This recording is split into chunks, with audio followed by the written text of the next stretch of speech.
Merry meet. I'm Aislin. This is Ask Aislin. I'm here tonight talking about the heart chakra as well as the intention of self-love. So I'm just going to dive right in. And if you are here with me live, feel free to leave comments and questions in the chat, and I will definitely get to them.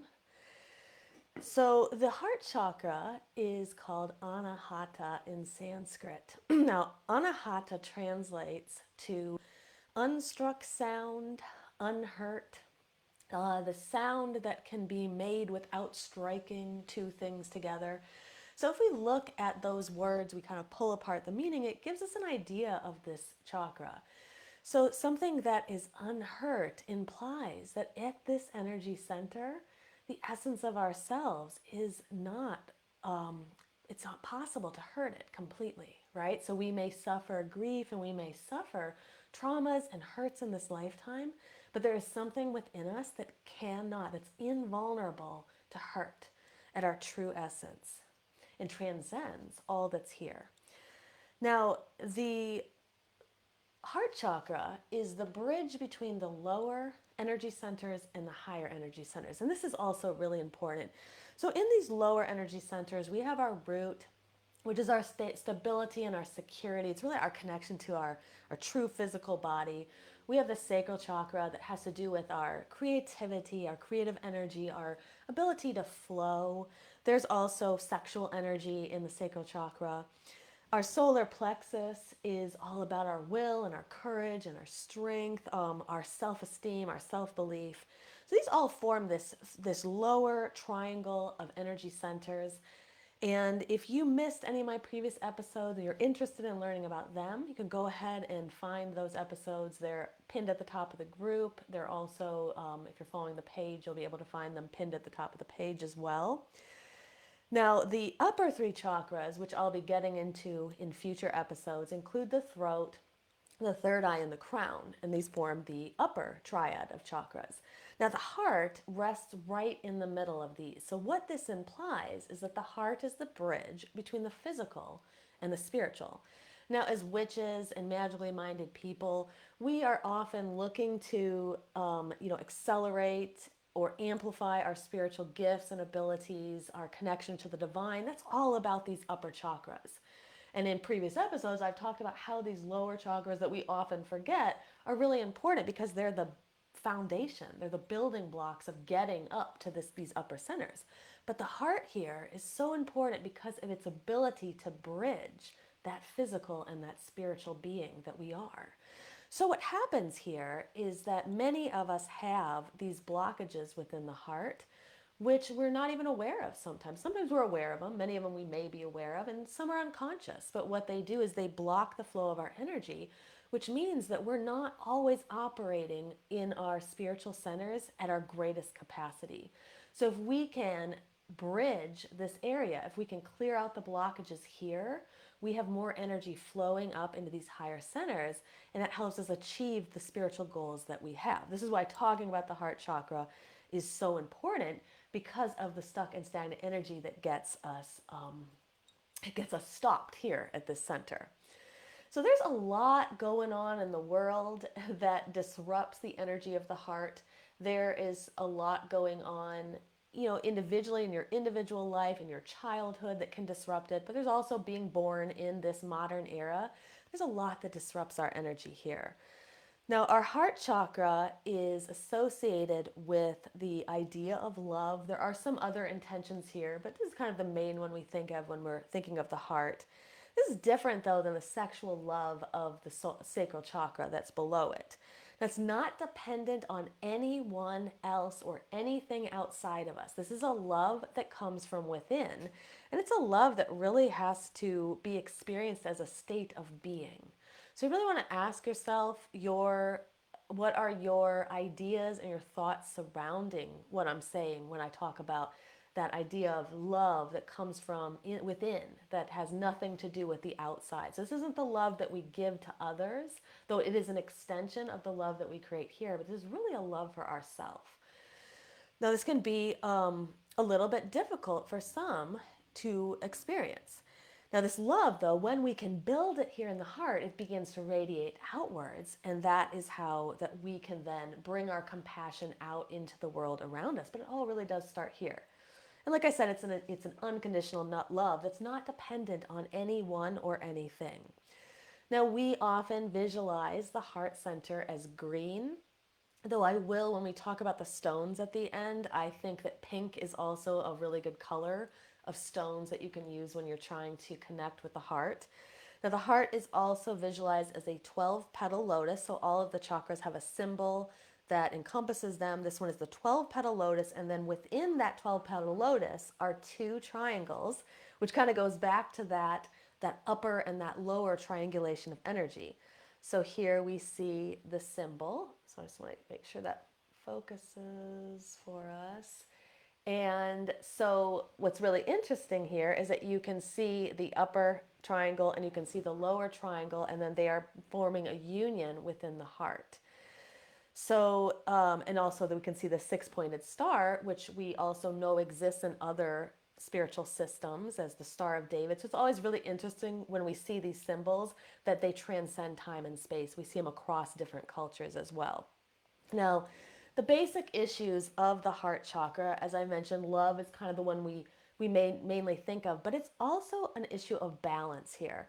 So as the transition space between the lower and the upper chakras, all transition spaces tend to have this capacity for balance. So if you think about the fall equinox, for example, it exists right between the summer solstice and the winter solstice, and we like to do balancing work during that time because the energy is already facilitating that kind of work. So that same thing is going on with the heart chakra. So we really want to balance all the chakras.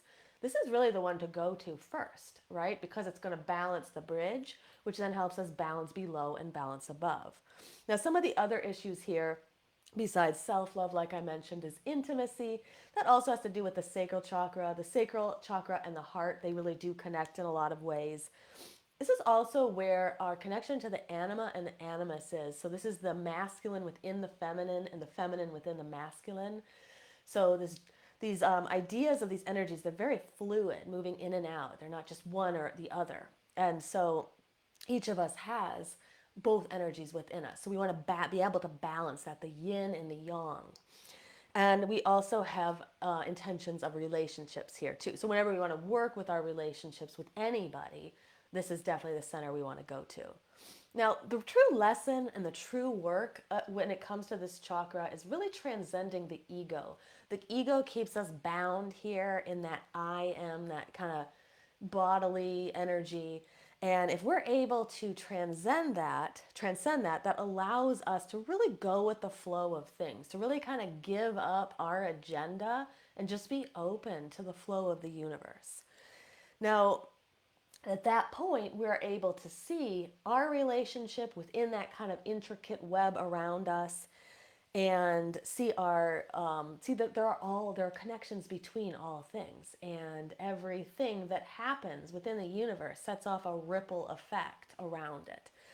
Now, collectively, we have a huge problem with the heart chakra. So when I talk collectively, I'm talking about society.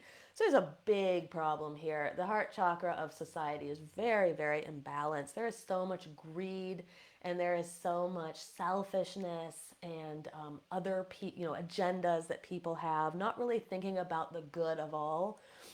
So there's also very little thought of consequences, just destroying parts of nature without really thinking about the impact 20 years, 50 years, 100 years from now. So this is a chakra that desperately needs to be healed collectively, and we can begin to heal our own one step at a time. And if more people heal their heart chakras, we begin to heal that in a collective space as well. Now, to really be open to the heart, we have to be able to see the patterns around us. And like I said, that interconnected web that we're all part of. Now, when we can balance here, we then balance and we send out unconditional love. But this has to start from within first. And it has to do with self-acceptance and self-love. Now, I'm going to talk a little bit more about that at the end, practices that you can do to balance the heart and practices you can do to bring in more self-love. But that really is the key here, is finding that ability to accept ourselves and to love ourselves just as much as any other being that there is. Now, the heart chakra can be blocked by grief. Every chakra has an emotion that can really block it. And when I say block here too, I want to preface this with when we think about blockages in an area, it does not mean that the energy is completely blocked. Really, we should say more like constriction. Our energy is always flowing through the body, but like rocks in a stream, if there are too many rocks damming up the stream, the energy, the water, is not flowing as optimally as it could. So that's really what we're talking about with blockages. So just know if you have a blocked heart chakra, you say I have a blocked heart chakra, you do have energy moving there. It's just not moving optimally. Now, that grief that can come in and form blockages here will manifest itself in physical symptoms as well as emotional symptoms. And I'm going to go through all of these. And so if you find that you have one or several of the things on this list, then there's a good indication that the heart is a place to work. But I will say, in my honest opinion, I think that everybody has work to do in the heart chakra. So one way that we can notice someone who probably needs work on the heart is a folding in of the chest. I notice this in myself, that when it's time for me to do some heart chakra work, I'm often folded inward like this, sometimes crossing the arms over, really sucked inside, bringing all of our energy inside. And the heart chakra that's really open is got a chest that's lifted. So one of my teachers, when I was learning my yoga practice, she taught about, she says a proud heart and a humble chin. So the humble chin becomes level because we're not above other people, but that proud heart shows us that we do want to lift it up. So if you imagine, I always say, like, imagine that there's a string or a cord that's attached to the heart that's pulling it up towards the sky. That's the feeling that we want to have here when we're really open.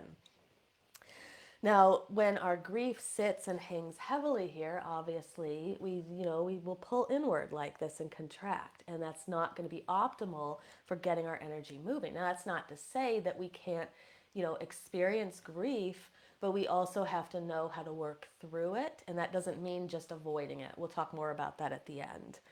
Now, we need the heart to be a light and open, really to be functioning properly, and it's important that we we work through everything that we can that could have some psychological blockages here. Now, psychologically, the heart really begins to develop around ages 4 to 7. So this is when the social personality is developing. So the first three chakras, they kind of come online, before age 4. And at that point, we're very egocentric. Everything that a little child wants in those ages tends to be ego gratification. So things that give them pleasure. But when we get to be 4 to 7, we begin to develop a social personality, which means that it's not just about us. We realize it's not just about us. And we're no longer motivated just by our needs, but we're also motivated by the connections that we're making. We start to understand, children will start to understand that they can hurt others, which is something that they won't necessarily know in those earlier ages. Now, some adults really never make it through this stage. So it's not to say that they're, regressed back to, 4 to 7 years old. But when this chakra really begins to develop, they really don't develop it properly. And what this looks like is someone who kind of remains trapped in that narcissistic ego gratification pattern of the lower chakras. So I'm sure that you've met people like this. There's generally not any thought for others. Now, this isn't like those of us who developed here and then go on to have some extreme grief that causes us some blockages in the area. These are people who really didn't develop this chakra much at all. Now, there are, like all the chakras, there are two ways that the energy can become imbalanced. So when we have imbalances in energy centers, it can be deficient energy or it can be excessive energy. And they're going to look like two different things, though they generally all go back to kind of the same place where they began. So a deficient heart chakra looks like, again, that person that's kind of withdrawing. The energy is all being withdrawn in. And sometimes a person may get to a place where they feel like they're sort of waiting for something to happen. So waiting for a knight in shining armor to come along, waiting for a fairy godmother to come along, waiting for something to happen. Um, they may remain stuck in old relationships, so perhaps still in relationships that are not serving them, or they may stay stuck in their mind in relationships that are long gone. They may have difficulty moving on at the end of relationships and forgiving past hurts. So, one of the things with the heart chakra is really learning how to forgive. Now, this doesn't mean that we have to like the things that others have done to us, but it really doesn't serve our energy at all to hold on to past hurts. So, again, don't miss me here. It doesn't mean, I'm not saying that we have to love what the other people did to us, but when we hold on, we do have this energy that's not going to really serve us. Now, people who have deficient energy in this energy center may desire love, may really want love, but have trouble taking the risks that it would mean to get it. The deficient energy here too. So, and like this can be an overall pattern, or this could be a pattern that just kind of comes in and out at different parts. And so here would be some emotions, or if you notice these things about you feeling these things, this would be an indication that maybe the heart is a place that you want to work on at that time. So feeling antisocial, feeling withdrawn, cold, kind of feeling cold, both emotionally and physically, feeling critical and intolerant, especially of yourself, but also of others, feeling lonely, isolated. Depression usually has something to do with the heart, fear of intimacy, fear of relationships, and then it could swing all the way to that narcissistic feeling or lacking of empathy. So it's a big, wide spectrum that these emotions can fall on. Now, the excessive fourth chakra it tends to have the same origin, but it looks different. So, an excessive heart chakra is looks like someone who's very desperate in their relationships. So there can be a lot of jealousy, a lot of wanting to cling on to something, to hold on to something. Really, this fear that person will be taken away. Constant need of reassurance, kind of want to be told a lot that the person loves them, need to hear it, need to kind of have that validation. Usually, this is an overcompensation for past wounds, so it has an origin that makes a lot of sense. So it definitely makes sense where these patterns come from. They're just not serving us when we have them. And here, there may also be codependency. So whenever there's a codependent relationship, it's always has some origin within the heart space. There's going to be some kind of energy that's not optimal there.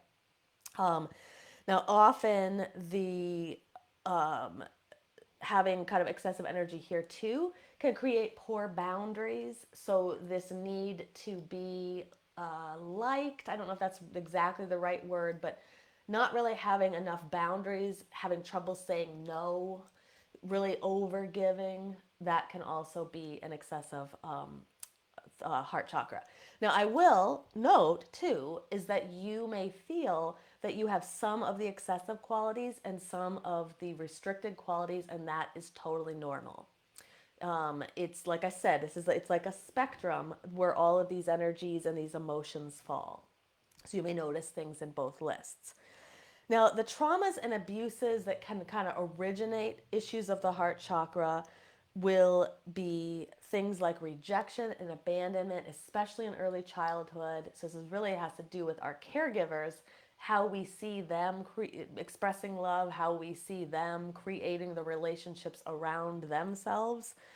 If there is a lot of early childhood loss or loss at any point in the life cycle, this can create some imbalances in the heart.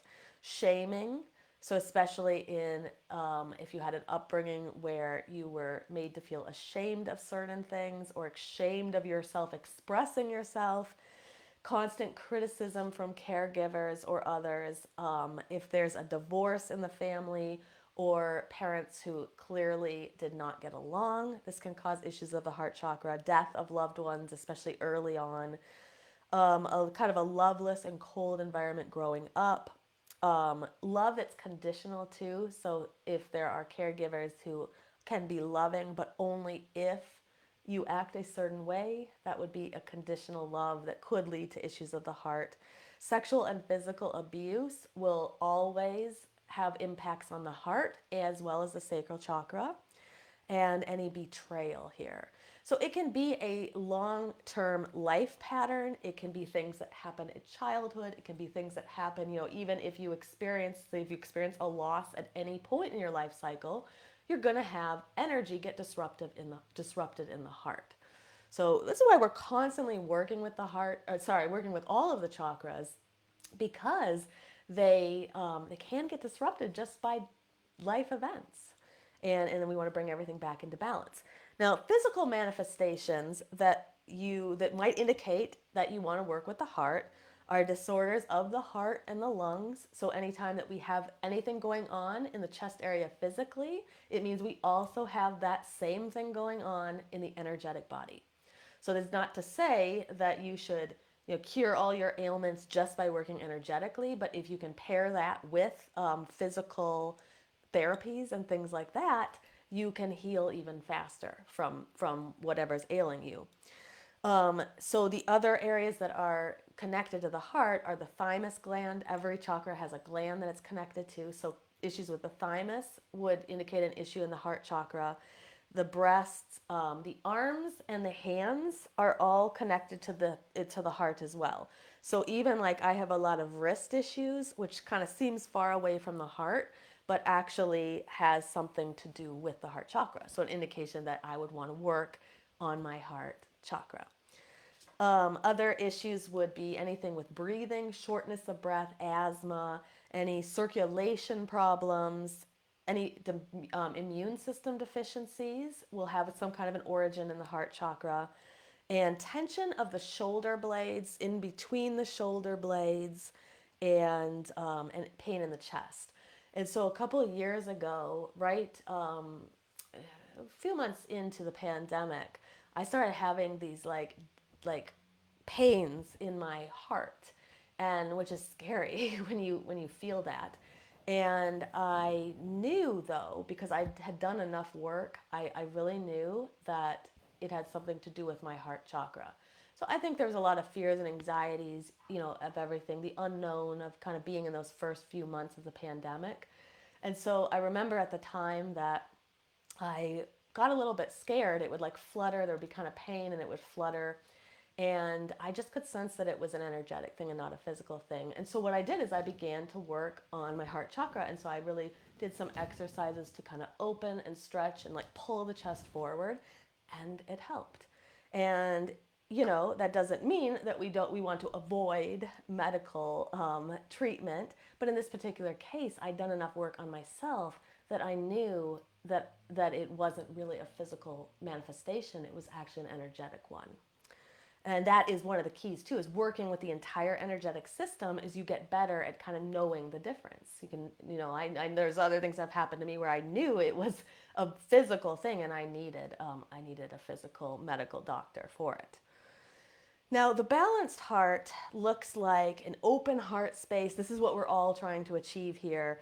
Really being at peace with ourselves and those things and people around us, having a balance within all aspects of our life. This is really a lot of balance here. The balance between giving and receiving, and really being able to live in the present. And when we kind of notice that we're off in the past, we're really not in the heart space. And when we notice that we're projecting into possible futures, then we're also really not in the heart space. So the heart being in a balance and being right in the heart space means it brings us right into the present. And also when we are having a balanced heart chakra, these are kind of the emotions and the feelings that we feel: compassion, love, empathy, self-love. This can be a hard one for many people. And we feel a lot of peace, altruism, and balance.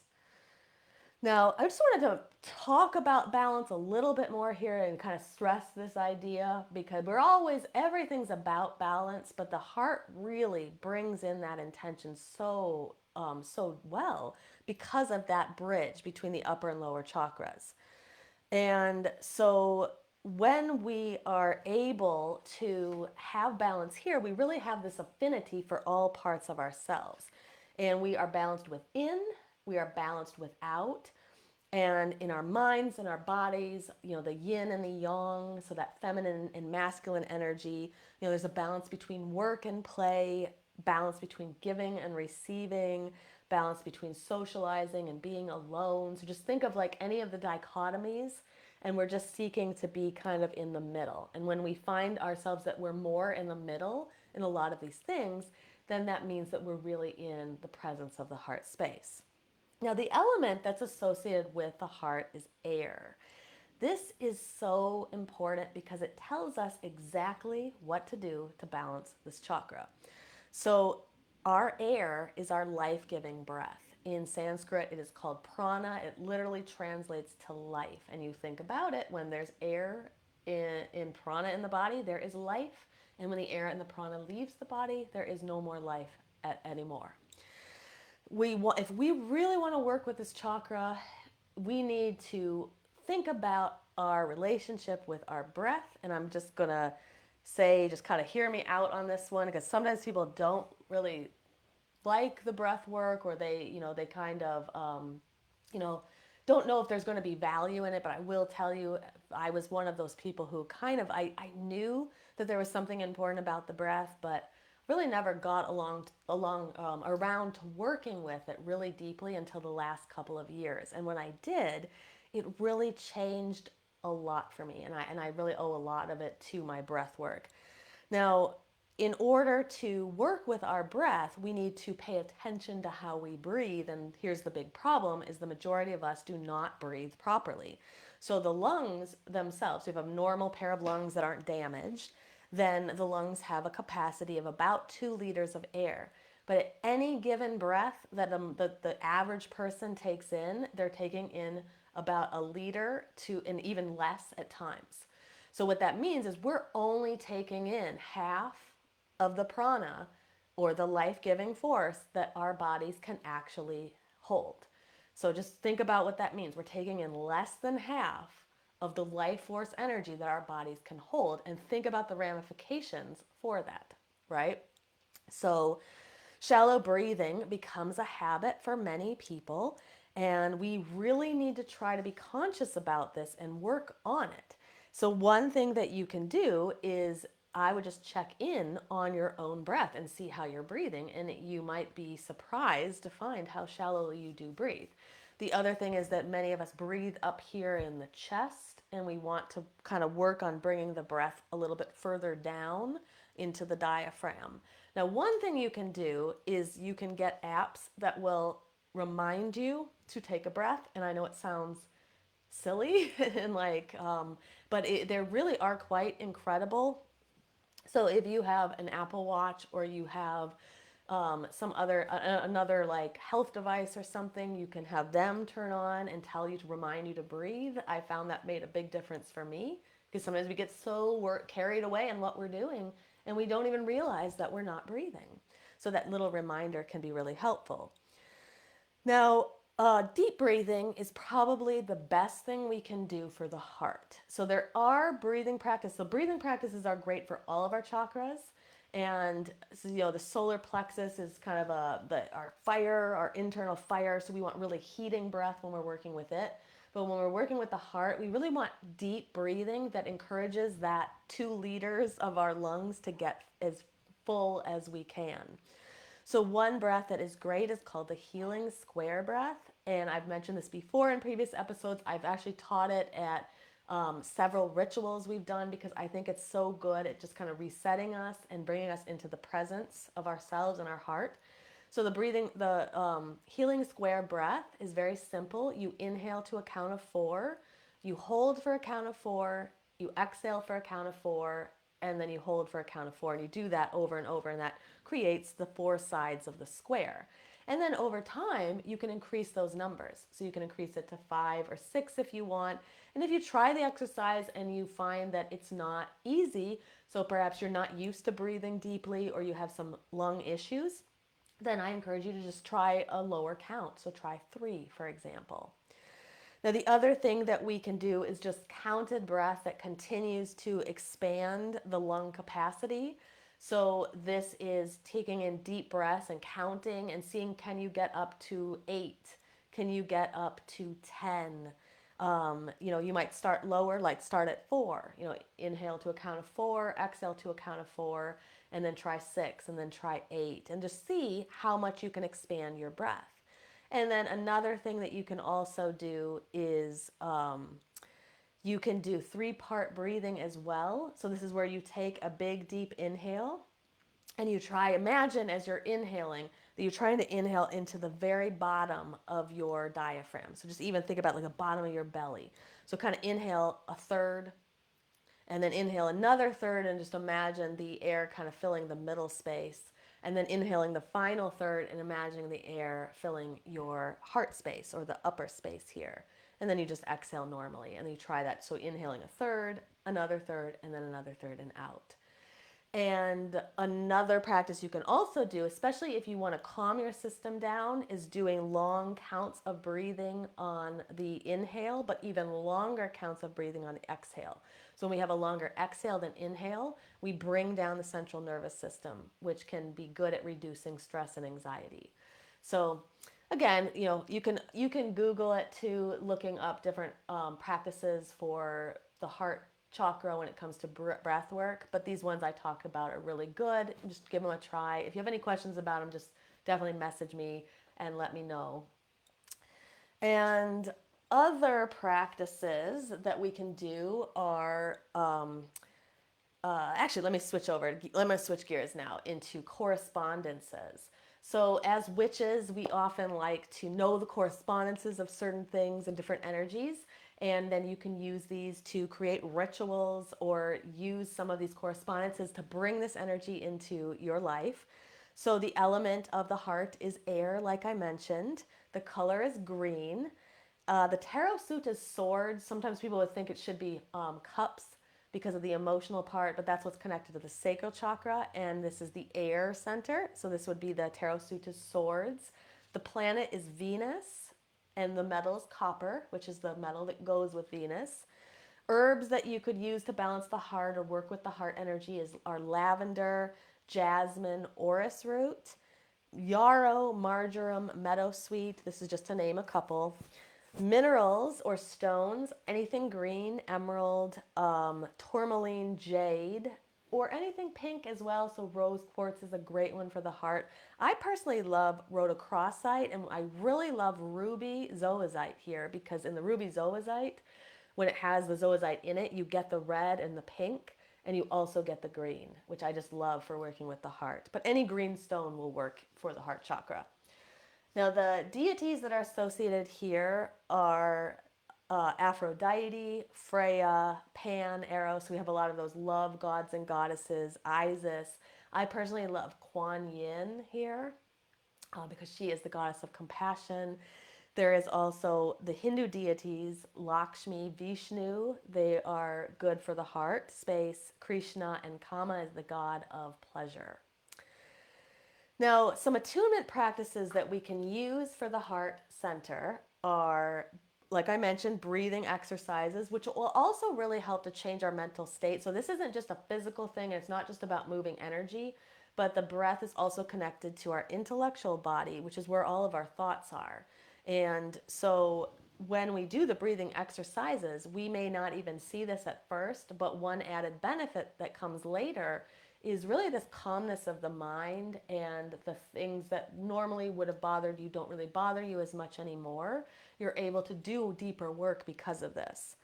We can also, any exercises with the arms, because again, the arms are, are connected to the heart chakra. So we can, just exercises where we reach out and draw back in can help symbolize that kind of reaching for support, and bringing it back to us, and being able to have that give and that take of the energy. If you work with a psychotherapist or a therapist or a mental health counselor, some issues that you can work on with them that would relate to the heart chakra would be early relationships, emotional releases of grief, forgiveness practices, so kind of working on how to find some forgiveness and some letting go, inner child work, and then if there is any issues of codependency, working on codependency work. As far as yoga goes, chest openers are great, anything that kind of lifts the heart. Cobra pose, a lot of the poses where you're down on your belly and then you're lifting up, like little minor back bends like that. Fish pose, camel pose is good, can be a really hard pose for a lot of people, though there are modifications. And I will be dropping a yoga practice into the group tomorrow that shows some of these poses with modifications. And then anything with our arms, anything we're doing with our arms, adding arm circles to poses can be good for the heart. Also, shadow work is great. Shadow work is great for all the chakras. It's good for the heart. It can allow you to kind of let go of some of the grief that you've held, that you haven't been able to let go of. A daily gratitude practice is also good for the heart chakra. So being able to wake up every morning in a state of gratitude. So, even if it's hard to be grateful because a lot of bad things are going on, just before you even open your eyes, just list off a few things to be grateful for, even that you're here breathing today as you wake up, and just being by kind of bringing ourselves into the day in that state of gratitude, it just helps to expand this energy center. So very good. So I wanted to end with just a little talk about self-love. It is like a really important aspect of the heart chakra, and some people seem to not have any trouble with it, but a lot of people seem to have some trouble with self-love. So one of the things that you can do to kind of increase that idea of self-love, that intention around you, are mirror exercises. These can be kind of hard. So in the mirror exercises, you can stare in your bathroom mirror, you can get a hand mirror, and you just gaze at yourself. You could just start by just gazing at yourself and then beginning to say some affirmations. So I'm going to give you some options. These are not the only ones you can use. You can make up your own. But honestly, the very first one is just simply saying I love you to yourself in the mirror. It can be really hard for many people. So just kind of try that and see how that feels, and see if you can get any sense of why, if it doesn't feel good, why it doesn't feel good. That'll give you some indications of where your blockages lie, and what you can do to kind of work on them, or where you want to do some work. Some other affirmations would be like, I am worthy of love, I am loving to myself and others, there is an infinite supply of love. You can also, if you have any kind of negative repeating thoughts about yourself, that kind of self-deprecating or things that tear you down, try to turn those around into the positive. And even if you don't believe them, just say them to yourself in the mirror. So again, I'd say that even if you don't believe them, just say them and see what happens. Now, don't worry about it. Don't worry about it. Just do the exercise. And oftentimes, that's enough to kind of subtly get rid of some of this blockages in this energy. Now, if you're really having trouble doing an exercise like that, any mirror work like that, try to imagine saying it at first to your inner child, or to a child, or to somebody else. Just imagine it's not you, and just say the words anyway. And then over time, see what happens. So just to get in there and do the work and get past the resistance, the work itself is, what starts to eliminate the blockages, even if you don't believe it at first. Now, another thing that I think is fantastic for working with the heart center, especially if you've got kind of negative, kind of repeating thoughts, or you feel that you do have some things you're holding on to from the past, is EFT. This is emotional freedom technique. Sometimes people call this energy tapping. So this is a whole episode of its own, but I just wanted to mention it here. If you become interested, you could Google it and see what you come up with. So EFT, or emotional freedom technique, is a way that we can reprogram limiting beliefs that we have, or negative thoughts that we have. And so through this process, you do a series of tapping in different energy centers. So some of them are actually aligned to the chakras, so the crown and the forehead, and then places around the eyes and the mouth and the shoulders. And you do this tapping that kind of resets the energy in the body, but at the same time, you're actually talking through limiting beliefs and fears and different things that are in your way. And while you talk through this and you do these like kind of physical motions. There's motions with your hands and your eyes. It helps to kind of reset the energy. So you can actually find videos online that will teach you how to do it yourself. You can also find a practitioner who does it. I myself, I'm trained to do it. I do offer one-on-one sessions of this and other healing practices. So if you're ever interested in it, get a hold of me. Um, but I also will be teaching the EFT practice within our shadow work and energy work membership. So I'm going to end here by just telling you a little bit about that membership if you haven't heard about it before. So the shadow work and energy work membership is called Shadow Seekers. We opened up a few months ago to a limited number of people, and we're getting ready to open up again at the end of November. We're going to again take in a limited number of people. So if you're interested in this, let me know. I can put you on the list so I make sure that you're among the first people to find out all the details when we're ready to open the doors. So in our Shadow Work membership, we do rituals, we have workshops, we have monthly alignment practices, which are yoga, breath work, meditations, mantras, different energy exercises, and we also have all kinds of other things, but it's a lot of fun. We have a really great group of people, and it's a way that you can kind of dive down and do some energy work and shadow work in a very small group setting with other people who are working on it with you and with someone who's trained to kind of lead people through it. So, for example, we actually just did a workshop last weekend on Chiron, the wounded healer. So, Chiron is this an aspect of your astrological chart where you can see the wound that's within your astrological chart. It gives you an idea of where you can do your shadow work and how you can heal this wound to be a more have a better ability at healing yourself and then also healing others and bringing your light more out into the world. And then we're also getting ready to have a dark moon ritual in a couple of weeks with Odin. This is a ritual called Odin, the wisdom of being the hanged man.